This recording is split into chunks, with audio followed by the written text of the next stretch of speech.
कुछ समय के पश्चात श्री राम चित्रकूट से प्रस्थान करते हैं और ऋषि अत्रि के आश्रम पहुंचते हैं। ऋषि अत्रि श्री राम का अभिवादन करके उनकी स्तुति करते हैं।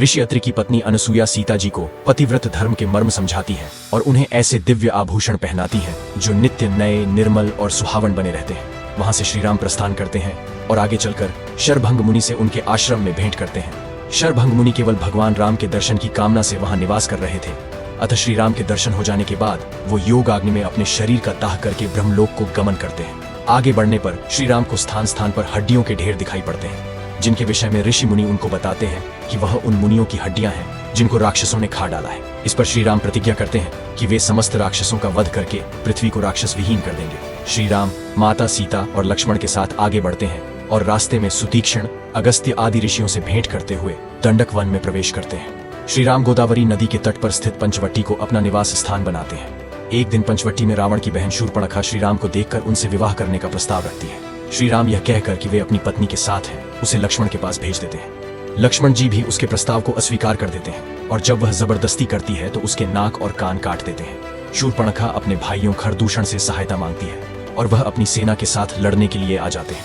श्री राम और लक्ष्मण खरदूषण की पूरी सेना का संहार कर दोनों भाइयों का वध कर देते हैं। शूर्पणखा जाकर अपने भाई रावण को सारा किस्सा सुनाती है और उसे श्री राम और लक्ष्मण के खिलाफ भड़काती है।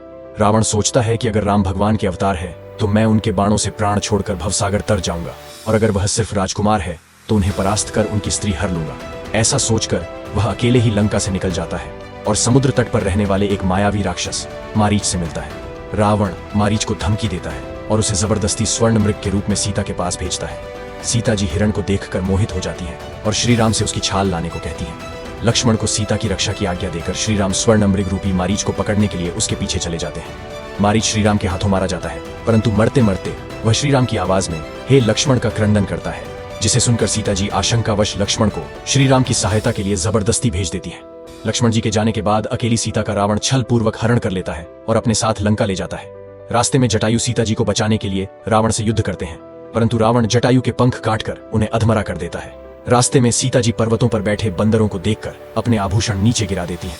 उधर श्री राम और लक्ष्मण जब कुटिया वापस लौटते हैं तो वहां सीता जी को न पाकर बहुत दुखी होते हैं और विलाप करने लगते हैं। दोनों भाई वन में उपस्थित पशु पक्षियों, पेड़ पौधों से सीता जी के बारे में पूछते हुए तलाश में निकल जाते हैं। रास्ते में उनकी भेंट जटायु से होती है, जो श्री राम को बताते हैं कि रावण देवी सीता को हरकर दक्षिण दिशा की ओर लेकर गया है। ये बताने के बाद जटायु अपने प्राण त्याग देते हैं और श्री राम उनका अंतिम संस्कार करके सीता जी की खोज में सघन वन के भीतर आगे बढ़ते हैं। रास्ते में श्री राम दुर्वासा के शाप के कारण राक्षस बने गंधर्व कबंध का वध करके उसका उद्धार करते हैं। दोनों भाई शबरी के आश्रम पहुंचते हैं, जहां पर श्री राम उसके द्वारा दिए गए झूठे बेरों को प्रसन्नतापूर्वक खाते हैं।